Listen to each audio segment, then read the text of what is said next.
کہ لازوال درد کا حسین ہے،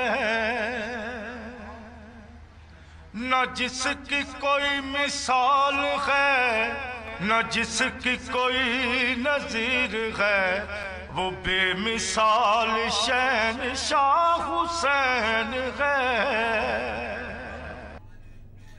السلام علیکم، پروگرام دو رائے کے ساتھ میں ہوں اسد رحیم خان اور میرا ساتھ دیں گے باقر سجاد۔ معرکہ کربلا محض ایک واقعہ نہیں بلکہ شجاعت، جرت، بے باکی اور صبر و انقلاب کا ایک مکمل فلسفہ ہے۔ کم واقعات ہیں جنہوں نے اسلام کی تاریخ کو اتنا زیادہ متاثر کیا، اور کربلا کے بزرگ و نوجوانوں نے روز قیامت تک اسلام کو سرخرو کیا۔ اس وجہ سے ہم آج بھی اسے یاد کرتے ہیں۔ کربلا کا جو سبق ہے، حالانکہ سبق اس کے بے تحاشا ہیں، اس کا مقصد ذاتی نہیں تھا، آفاقی تھا۔ اور آج ایک ایسے وقت جب ہمارے کئی مسلمان بھائی اپنے جنگ آزادی لڑ رہے ہیں، ہمیں یہ بھی دیکھنا چاہیے کہ وہ کون سا سبق اپلائی ہوتا ہے، اس پر بات کریں گے۔ ہمارے ساتھ کسی تعارف کے محتاج نہیں، افتخار عارف صاحب ہیں، شاعر ہیں، پرائڈ آف پرفارمنس اور ہلال امتیاز کے ریسیپینٹ بھی ہیں۔ افتخار صاحب بہت بہت شکریہ شو میں شامل ہونے کا۔ جناب، اگر اس سے ہی آغاز کر لیں سر کہ ابھی ایک ایسا وقت آپ مجھ سے بہتر جانتے ہیں، چاہے آپ کشمیر کو دیکھ لیں، دیگر جگہیں دیکھ لیں، جہاں وہی ایک لبریشن کی لڑائی، ایک جدوجہد جاری ہے، لیکن ساتھ میں ایک ظلم کی دیوار سے مقابلہ کرنا پڑ رہا ہے۔ وہ کون سے اسباق ہیں جو ہم آج بھی سیکھ سکتے ہیں؟ بسم اللہ الرحمن الرحیم۔ اصل میں کربلا جیسا آپ نے فرمایا کہ ایک واقعہ تو ہے ہی، 61 ہجری میں ہونے والا ایک واقعہ جس میں جابر قوتوں کے سامنے الہ کلمہ حق کی ایک مثال قائم کی سیدنا امام حسین علیہ الصلوۃ والتسلیم نے، مگر یہ ایک اسلوب حیات بھی ہے، ایک نظریہ حیات بھی ہے، اور اس کی کوئی ایک جہت نہیں ہے۔ اس کے بنیادی جو مقصد ہے وہ حق کا اعلان کرنا، حق کے لیے قیام کرنا، اور اپنی زندگی کی ترجیحات میں ہم جس بات کو حق سمجھتے ہوں اس کے لیے آخری حد تک چلا جانا، یہ اس کی بنیادی بات ہے۔ دیکھیے، واقعہ کربلا 61 ہجری میں ہوا، ایک دن میں جو کچھ واقعہ گزرنا تھا وہ گزرا۔ صبح عاشور سے شام غریباں تک کی منزلیں، پھر مدینے سے کوفے کی طرف جاتے ہوئے کربلا آمد، پھر کربلا سے دمشق تک کا سفر، یہ سب چیزیں ظاہر ہے کہ کچھ اس میں وقت صرف ہوا، مگر رہتی دنیا تک جو یہ واقعہ یاد رکھا جا رہا ہے تو اس کے بہت سی جہتیں ہیں۔ موجودہ جو صورت احوال ہے اس میں ایک بات تو یہ ہے کہ ظلم جو ہے اس کے بطن میں ہے کہ وہ اپنے آپ کو ظاہر کر کے رہتا ہے۔ نفاق اور ظلم اور جبر اور زیادتی جو ہے وہ اپنے بطن میں کمزور ہوتی ہے، اور باطل کبھی بھی فتح یاب نہیں ہوتا۔ 61 ہجری کی شام کو یہ اعلان کر دیا گیا تھا کہ یزید جو ہے وہ فتح مند ہو گیا، اور جو اس کی فوجیں تھیں اور جو قوت تھی اور جو طاقت تھی اور جو جابروں کے ہتھ کنڈے تھے وہ کامیاب ہوئے، اور حسین اپنے ساتھیوں سمیت اور اپنے خانوادہ محترم کے سمیت شہید کر دیے گئے، اور کچھ گرفتار کر لیے گئے اور زنجیر کر کے ان کو قید کر کے اسیری کی منزلوں سے دوچار کرایا گیا۔ مگر کیا ہوا کہ فوراً ہی بعد اس کا رد عمل عوام میں ظاہر ہونے لگا، اور اب عالم یہ ہے کہ آج کوئی شخص 1441 ہجری اتنے برس گزر گئے، 61 ہجری کا یہ واقعہ، کوئی آدمی یہ نہیں کہتا کہ میں یزید کے ساتھ ہوں۔ اور میں افتخار صاحب آپ کی بات کو یہیں پہ بڑھاتے ہوئے، ایڈورڈ گبنز جو ایک برٹش ہسٹورین ہے، اس نے کہا کہ ایسا دلخراش یہ سانحہ ہے کہ ایک جو سب سے سنگ دل جو شخص ہے وہ بھی اگر سنے گا تو مغموم ہو جائے گا۔ کیا جو کربلا کا واقعہ ہے صرف عزاداری سے متعلق ہے، یا حسین سے، امام حسین علیہ السلام سے ہمدردی جتانے کا موقع ہے؟ آپ یا آج کل کے جو دنیا ہے یہ حسین کو کس نظر سے دیکھتی ہے؟ کیا ایک مظلوم حسین ان کو نظر آتا ہے یا ایک لاچار حسین نظر آتا ہے؟ دیکھیے ایک بات بالکل سمجھ میں آنی چاہیے کہ یہ دو چیزیں یہ جو جن کی طرف آپ نے اشارہ کیا یہ بیک وقت بہت سی جہتیں ہیں. اس کی جو سب سے اہم جہت ہے وہ قیام کی جہت ہے. رضاً بقضائہ و تسلیماً لامرک، اللہ سبحانہ تعالیٰ کے سپرد تسلیم کی منزل میں چلا جانا، اور یہ کہ میں نے وعدہ کیا ہے کہ میں جبر کے مقابلے میں کچھ بھی ہو جائے میں سپر نہیں ڈالوں گا اور میں قیام کروں گا. دیکھیے 72 آدمی ہزاروں کے لشکر کے سامنے جب سوارا ہوتے ہیں اور یہ بات واضح کر دی جاتی ہے کہ دیکھیے آپ نے بچنا نہیں ہے، آپ صبح ہوگی آپ جانا چاہیں تو آپ چلے جائیں، میں ہر صورت شہید کر دیا جاؤں گا. چنانچہ حسین ایک اکیلے آدمی کا نام نہیں ہے، ایک نظریے کا نام ہے، اور وہ جو بظاہر وہ 72 آدمی نہیں ہیں، ان سے تعداد زیادہ بھی ہے، لیکن آج بھی اس حد تک کون سا ایسا شخص ہے جو یہ کہہ سکتا ہے کہ میں حسین کے ساتھ نہیں ہوں. اور فوراً ہی بعد آپ دیکھیے اس کا رد عمل ظاہر ہوا، تاریخ میں بھی ظاہر ہوا اور آج بھی ظاہر ہوا. اقبال نے ایک بات کہی کہ موسیٰ و فرعون و شبیر و یزید، یہ جو قوتیں ہوتی ہیں ظلم کی اور حق کی اور جبر کی اور خیر کی، یہ متصادم رہتی ہیں ایک دوسرے سے. جیسے موسیٰ کے سامنے فرعون، ایسے جیسے ابو لہب کے سامنے نبی کریم علیہ السلام، پورے کفار قریش کے سامنے. اور ادھر یزید بھی ایک علامت ہے جبر کی اور ظلم کی اور ملوکیت کا نمائندہ تھا. حسین خیر کے نمائندے تھے، اسلام کے نمائندے تھے، اور ظاہر ہے کہ انہوں نے یہ بات طے کر لی تھی. دیکھیے وہ چاہتے تو مدینے میں رہ سکتے تھے، وہ چاہتے تو مکے میں رہ سکتے تھے، حج کے دوران وہاں قیام کر سکتے تھے، لیکن وہ دونوں جو ہمارے حرمین ہیں ان کی حرمت کو پامال ہوتے نہیں دیکھنا چاہتے تھے. اور ایک بات دوسری بات یہ ہے کہ وہ کھلے میدان میں مقابلہ کرنا چاہتے کہ واضح ہو جائے کہ نفاق کی قوتیں کون سی ہیں اور حق کی قوتیں کون سی ہیں. آج بھی آپ نے اشارہ کیا تمام مورخین، دیکھیے اس میں اسلام کی قید نہیں ہے، ہندو کی قید نہیں ہے، مسلمانوں کے جو ان کی فوج تھی وہ تو ایک ملٹی نیشنل فوج تھی، عربی بھی تھے، اجمی بھی تھے، اس میں مسلم بھی تھے، غیر مسلم بھی تھے. اس میں جو بات کہنے کی ہے اس میں خواتین شامل تھیں.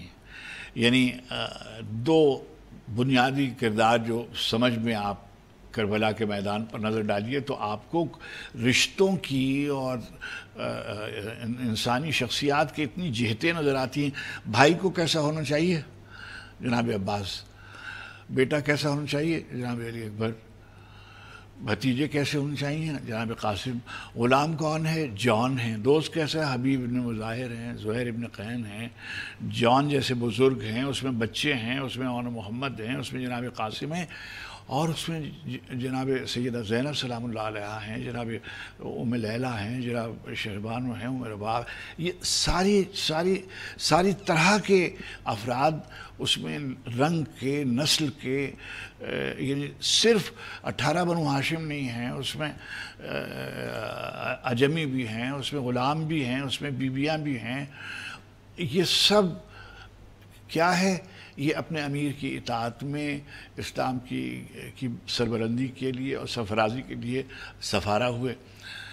افتخار صاحب میں تھوڑا سا اس کو کنیکٹ کرتے ہوئے، اسد نے بھی بالکل ابتدائیہ میں بات کی کہ جو آج کل ہم کشمیر میں دیکھ رہے ہیں، فلسطین میں دیکھ رہے ہیں، یمن میں دیکھ رہے ہیں، اپنے پڑوس افغانستان میں ہم دیکھ رہے ہیں، اب یہ مسئلہ ہے کہ ظلم اور اس کے خلاف نیکی کی قوتیں ہر وقت کھڑی رہتی ہیں، لیکن یہ کیا وجہ ہے کہ لوگ جو ہے کربلا کے ساتھ اگرچہ اتنی مماثلتیں موجود ہیں کہ ان مماثلتوں کو دیکھ نہیں سکتے، سمجھ نہیں سکتے، جس کو انگریزی میں کہتے ہیں گراسپ نہیں کر سکتے. اور جب تک جو میرا اپنے جسے کہیں ایک ناقص سی رائے ہے کہ جب تک آپ ان مماثلتوں کو سمجھیں گے نہیں اور ان کو کنیکٹ نہیں کریں گے تو آپ اس طرح کے حادثات میں سے جو اب ہم کشمیر میں دیکھ رہے ہیں، افغانستان میں، یمن میں، یہ ہوتے رہیں گے.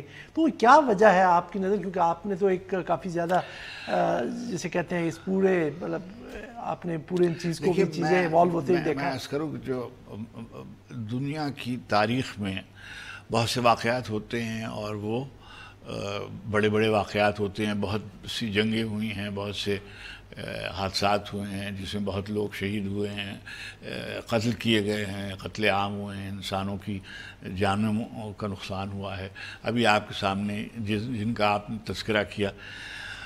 مگر یہ جو ایک واقعہ ہے، اس کا یہ جو آپ عزاداری کی شکل میں جو چیز دیکھتے ہیں، یہ اس کی ایک جہت ہے.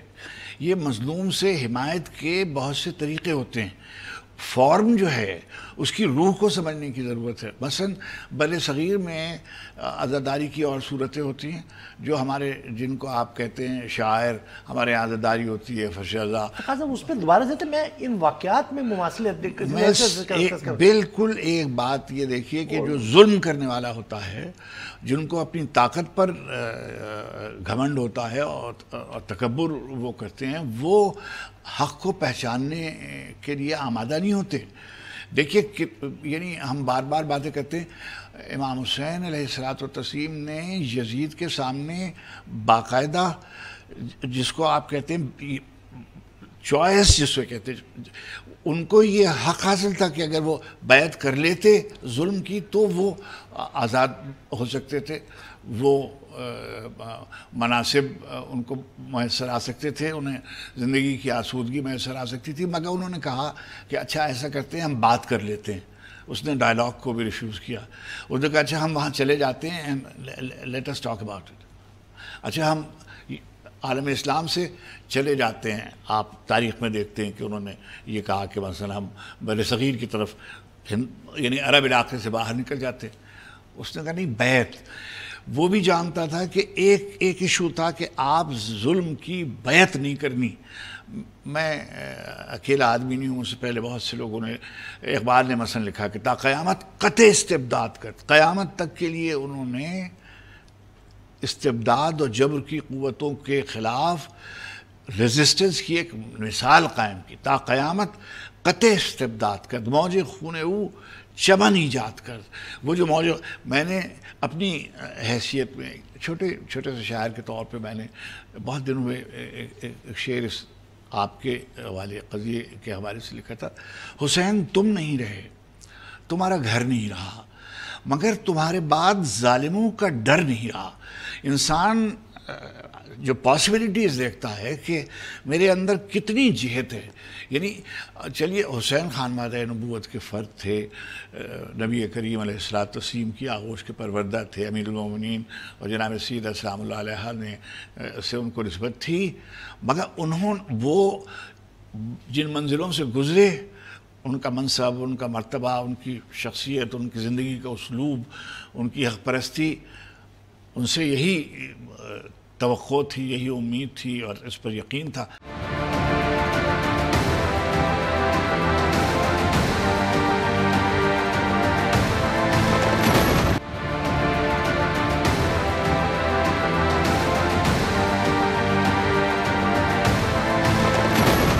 اس پہ افتخار صاحب، یہ جو آپ نے ابھی کہا کہ یہ قوتیں متصادم ہوتی ہیں، حق و باطل کی، ظلم و انصاف کی، اور یہ ایک دوسرے سے مقابلہ بھی کرتی رہتی ہیں. اب امید ہے کہ یہ سوال زیادہ فلسافیکل نہ ہو، لیکن کیا اس کا مطلب یہ تو نہیں کہ ایک کا دوسرے پہ مکمل طور پہ فتح نہیں ہو سکتا، کہ یہ مستقل اسی طرح جنگ جاری رہے گی؟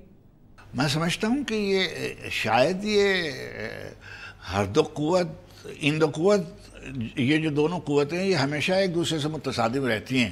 اور یہ وقت کے ساتھ ساتھ ہر زمانے میں آپ دیکھیں گے کہ ہمارے ایک استاد اور ہمارے ایک بزرگ مورخ اور عالم دین تھے، علامہ سید علی نقی صاحب. انہوں نے ایک بہت ہی مارکت العرا کتاب لکھی ہے، شہید انسانیت، جس کے مختلف زبانوں میں ترجمے بھی ہوئے. وہ میں جس یونیورسٹی میں طالب علم تھا اس میں وہ پڑھاتے بھی تھے، مجھے ان کی زیارت کا اور ان سے ملاقات کا شرف بھی حاصل ہوا. انہوں نے ایک بات یہ کہی تھی کہ تاریخ انسانی میں خیر کا ایک سلسلہ ہے جو نام آتے جاتے ہیں. آپ مجھ سے بہتر جانتے ہیں، پیغمبران ما سبق بھی ہیں، اس میں فلسفی سے تعلق رکھنے والے بھی، اولیاء اور صوفیہ سے بھی تعلق رکھنے والے لوگ ہیں۔ دوسری طرف ایک وہ طبقہ ہے جو ظالموں کا اور جابروں کا اور ملوکیت اور منافقت کے نمائندوں کا ہے۔ یہ ہمیشہ متصادم رہا ہے، اور اس میں جو فتح و شکست کے جو معیارات ہیں وہ بالکل مختلف ہیں۔ فتح و شکست کا یہ معیار نہیں ہوتا کہ جیسے اب مثلا بظاہر ابھی آپ کے سامنے مجھے نہیں معلوم کہ آپ کی سیاست آپ کو اجازت دیتی ہے پالیسی کہ نہیں دیتی، اب آپ اس کو بتائیے کہ ابھی پچھلے ہمارے 25-30 برسوں میں عالمی سیاست میں کیا کیا منظرنامہ سامنے نہیں آیا۔ اب میں آپ سے کہتا ہوں کہ مثلا کویت پر صدام حسین صاحب نے حملہ کر دیا، ایک پورے ملک پر قبضہ کر لیا۔ جائز ناجائز کی میں بحث نہیں کرتا ہوں، میں ایک واقعہ بتا رہا ہوں کہ کویت پر قبضہ کر دیا، اور امریکی حکومت نے امریکہ سے نکل کر کویت کے جو فاتح تھے ان کی اینٹ سے اینٹ بجا دی۔ صدام حسین کے ظلم اور زیادتی اور جبر کا کوئی وضاحت میں نہیں دینا چاہتا، نہ میں ان کے بہت مخالف بھی ہوں، لیکن میں آپ سے یہ کہہ رہا ہوں کہ وہاں بیٹھ کر آپ نے ایک غاصب کی پہلے مدد کی اور پھر اس غاصب کی اینٹ سے اینٹ بجا دی۔ ابھی جو صورت احوال افغانستان میں ہے، شام میں ہے، دنیا کے نقشے میں آپ دیکھیے 57 اسلامی ملک ہیں، ان سے یہ حوصلہ نہیں ہو رہا کہ ایک قرارداد مذمت میں کھل کر کہہ سکیں کہ یہ کشمیریوں کے سازہ تھی۔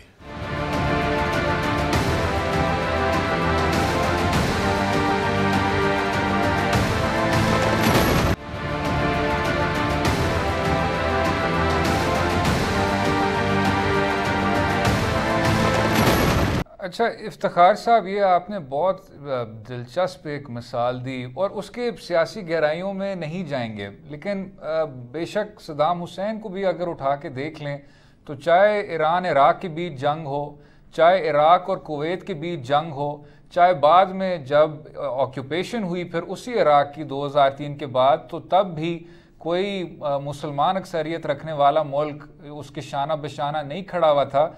وہ کردار کتنا اہم ہے؟ اب ہم امت کی بات کرتے ہیں، لیکن وہی کانسیپٹ آج کے دن اتنا زیادہ کرٹیک ہوتا ہے کہ وہ یکجہتی یا وہ اتحاد کہیں دیکھنے کو نہیں ملتا۔ کیا اس کو بحال کیا جائے گا؟ اور میں اس میں تھوڑا سا اس میں ایڈ بھی یہ بھی کرتا چلوں کہ جس طرح ہم نے دیکھا کربلا کے معرکے میں کہ حق جو ہے وہ تنہا کھڑا تھا، بالکل تھوڑی تعداد 72، اور آپ کہہ رہے تھے کہ شاید کچھ زیادہ بھی ہوں، لیکن اندازاً اتنے ہی لوگ تھے۔ ابھی بھی اگر ہم یہ جتنی بھی صورتحال دیکھتے ہیں، چاہے کشمیر ہو، حق ہمیں ہمیشہ سے اس طرح ہی نظر آتا ہے کہ جو دیگر لوگ ہوتے ہیں، اور یہ نہیں کہ صرف جو باطل کی طرف ہیں، جو اپنے ہم مذہب بھی ہیں وہ بھی ان کا ساتھ چھوڑ جاتے ہیں۔ ابھی کشمیر کی بھی آپ کے سامنے مثال ہے کہ بہت کم لوگ ہیں جو کشمیر کی بھی آواز کے ساتھ لبیک کہتے ہوئے اس وقت ساتھ کھڑے ہیں۔ سید صاحب، ایک چھوٹی سی گزارش، آپ دونوں ماشاءاللہ تاریخ سے بھی واقف ہیں اور حالات حاضرہ پہ بھی آپ کی نظر ہے۔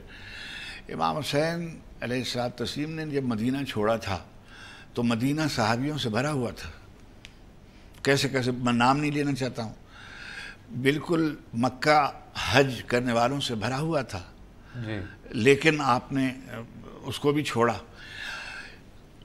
61 ہجری کے واقعے کے بعد عالم اسلام میں جو ہوا ہے، صرف کربلا میں یہ نہیں ہوا، پھر یزید کی فوجیں، بنو امیہ کی فوجوں نے مدینے کی حرمت کو پامال کیا، مکے کی حرمت کو پامال کیا، اور وہ جو کہا یہ جاتا ہے کہ خلافت جو تھی وہ ملوکیت کی طرف منتقل ہو گئی، اس کے تمام مظاہر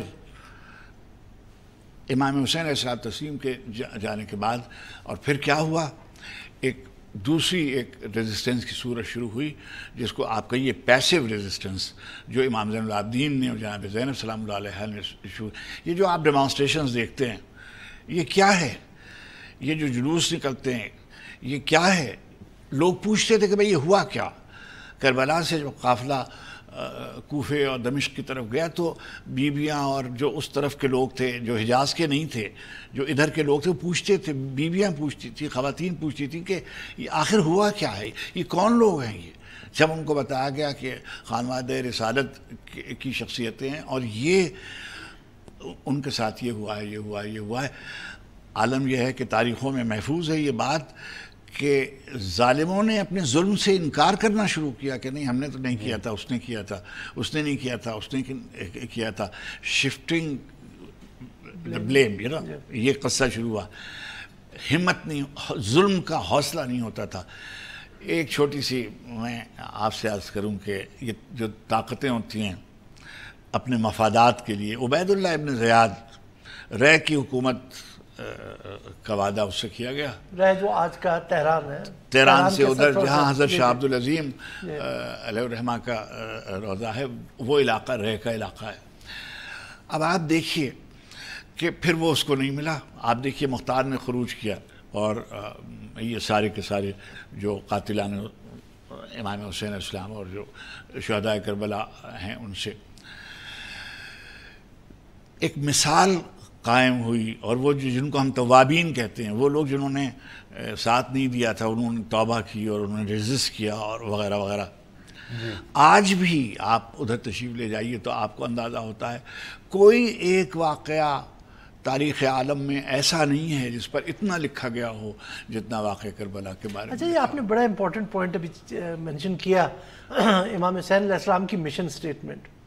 وہ نکلنے سے پہلے ایک انہوں نے اپنا مقصد بیان کیا کہ میں حق کو اسٹیبلش کرنے اور جو ایول ہے اس کی نفی کرنے کے لیے جا رہا ہوں. آج بھی ہم اگر دیکھیں تو پاکستان میں اگر ہم عالم اسلام کو چھوڑ دیں تو سب سے زیادہ جو استعارہ استعمال ہوتا ہے وہ کربلا اور امام حسین علیہ السلام کا ہے. ہر کوئی لیڈر کہتا ہے کہ میں حسینی ہوں، ہر کوئی کہتا ہے میں قافلہ حسینی کا جو ہوتا ہے اس کا ایک پارٹیسپینٹ ہوں، شریک ہوں اس میں. لیکن ہمارے کردار میں، ہمارے اعمال میں اس طرح کی چیز نظر نہیں آتی. ہم اس کو فقط عزاداری تک، جلوس تک محدود رکھتے ہیں. باقی جو ہماری عملی زندگی ہے، ہماری عملی سیاست ہے، وہ شاید اس کے برعکس ہے. یہ چیز، یہ جو ڈسکنیکٹ میں کہوں گا اس کے درمیان کہ جناب جو ہم پروفیس کر رہے ہیں یا ہم پریکٹس کر رہے ہیں، اس کے درمیان یہ ڈسکنیکٹ کیوں ہے؟ کیونکہ آپ کسی لیڈر کی اسٹیٹمنٹ اٹھا لیں، وہ کہے گا میں قافلہ حسینی کا میں آپ سے عرض کروں. شریک ایک تو یہ بات ہے کہ ہمارے مورخین نے بہت بے اعتنائی کی، اور خاص طور سے وہ لوگ جو امام حسین کے فالوورز سمجھے جاتے، سبھی فالوورز ہیں، لیکن ایک طبقہ جو یہ اعلان کرتا ہے، اس نے یہ نہیں دیکھا کہ امام حسین کی شہادت کے بعد کتنے لوگ ہیں جو صدیوں تک قیام کرتے رہے ہیں. مثلا ان کو یہ نہیں معلوم سے مراد پڑھے لکھے لوگوں کو میں نہیں کہتا، عام لوگوں کو یہ نہیں معلوم کہ مثلا زید شہید کون تھے، انہوں نے کس کے خلاف قیام کیا تھا. انہیں نہیں معلوم محمد نصر زکیہ کون تھے، انہوں نے کس کے خلاف قیام کیا تھا.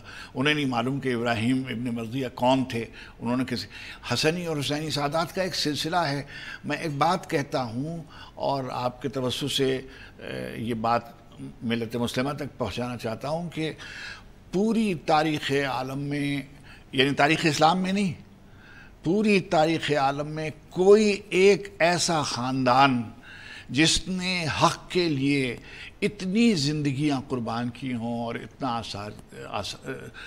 اثار کیا ہو جتنا آل ابو طالب نے کیا. یکے بعد دیگرے جناب ابو طالب کے بیٹوں میں حضرت جعفر طیار، ادھر حضرت بھائیوں میں حضرت حمزہ، اور اس کے بعد امیر المومنین، اور پھر امام حسن، امام حسین علیہ السلام، امام ائمہ یہ، اور ادھر خانوادہ حسنی میں. تو ایک سلسلہ ہے جو جس کو آپ کہیے صحیح معنی میں سلسلۃ الذہب، ایک نورانی خانوادہ نور کا. اچھا، یہ ہمارے ہاں بتایا نہیں جاتا. دوسری بات یہ ہوتی ہے جو میں بار بار کہتا رہتا ہوں کہ جب تحریکیں تنظیم کی اور مراسم کی شکل اختیار کر جاتی ہیں تو پھر اس میں سے روح جو ہے وہ ساقط ہوتی جاتی ہے.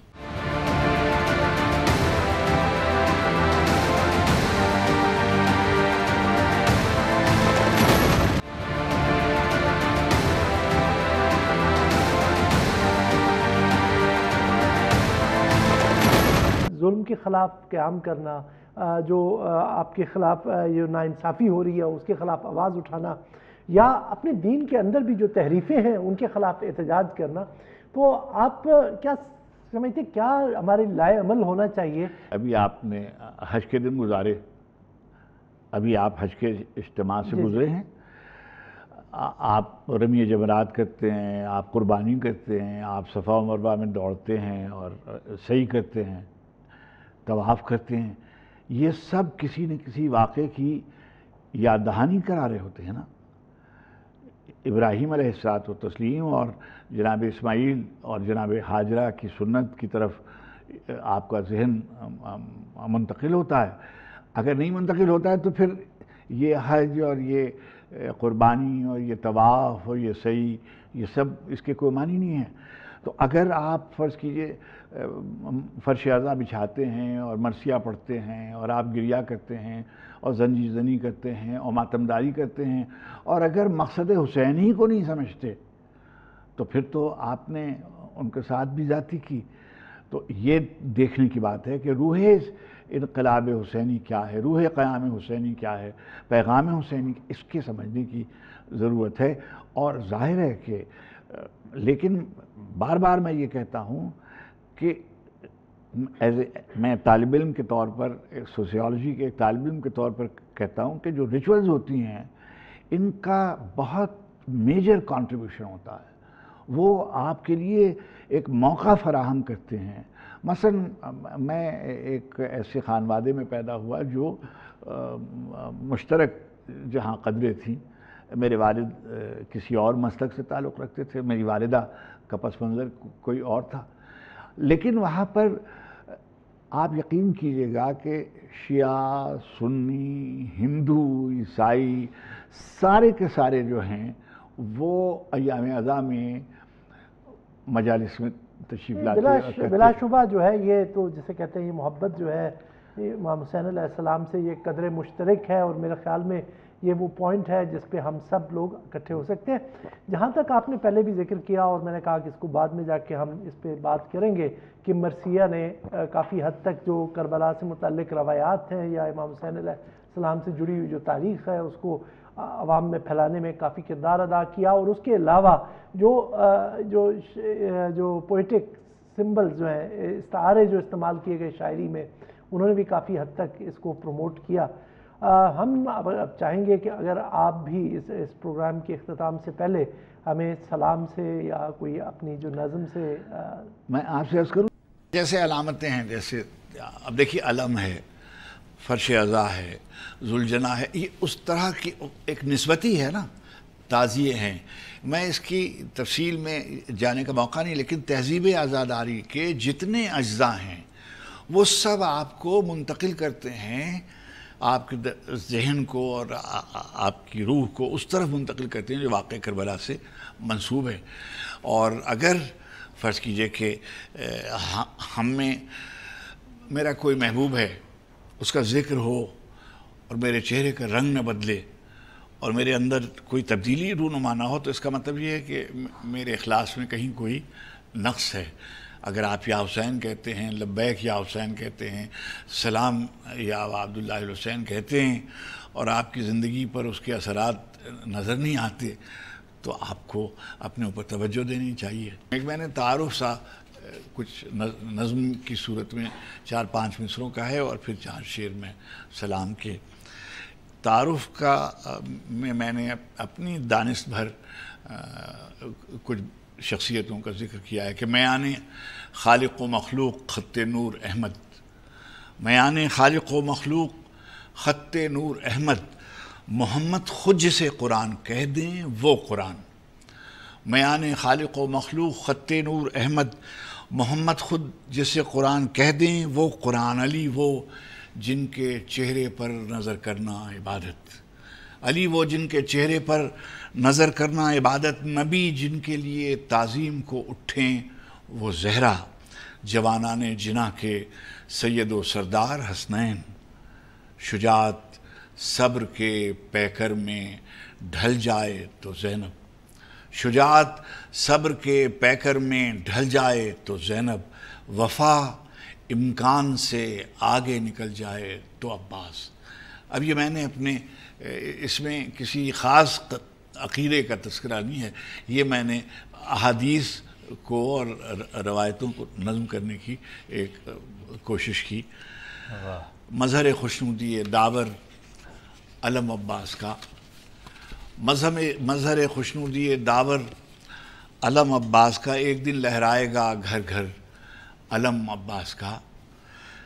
کیسا لگتا ہوں میں جب کرتا ہوں مدح اہل بیت، کیسا لگتا ہوں میں جب کرتا ہوں مدح اہل بیت. کیسا لگتا ہے میرے سر پر علم عباس کا، کیسا لگتا ہے میرے سر پر علم عباس کا. ہم غلامان در مشکل کشا مشکل کے وقت، ہم غلامان در مشکل کشا مشکل کے وقت چومتے ہیں یا علی کہہ کر علم عباس کا. ہم غلامان در مشکل کشا مشکل کے وقت چومتے ہیں یا علی. کون جانے روز عاشورہ فراز نور سے، کون جانے روز عاشورہ فراز نور سے، دیکھتے ہوں فاتح خیبر علم عباس کا. دلیل بیعت فاسق روا رکھی گئی تھی، مدینے میں بنائے کربلا رکھی گئی تھی. حسین آغوش پیغمبر میں جب لائے گئے تھے، وہیں تہذیب بنیاد ازا رکھی گئی تھی. ماشاءاللہ، بہت شکریہ جی. واہ افتخار صاحب، آپ یقین جانیں آپ کے تجربہ سے، گرفت سے، اور جو آپ کا ایک ہے ادب کا ایک ٹیلنٹ ہے سر، اس سے ہم اتنا زیادہ مستفید ہوتے ہیں. بہت بہت زیادہ شکریہ، آپ اس شو میں شامل ہوئے، اپنا قیمتی وقت آپ نے ہمیں دیا. آپ نے سعادت میسر کی، مہیا کی. میں آپ کا احسان مند ہوں کہ آپ نے ان کے ذکر کا موقع فراہم. We are grateful to you as we were grateful to you before. امید ہے آپ کو آج کا پروگرام پسند آیا ہوگا. مجھے اور باقر سجاد کو اپنی رائے سے بھی آگاہ کیجیے سوشل میڈیا کے ذریعے. افتخار صاحب بہت بہت شکریہ.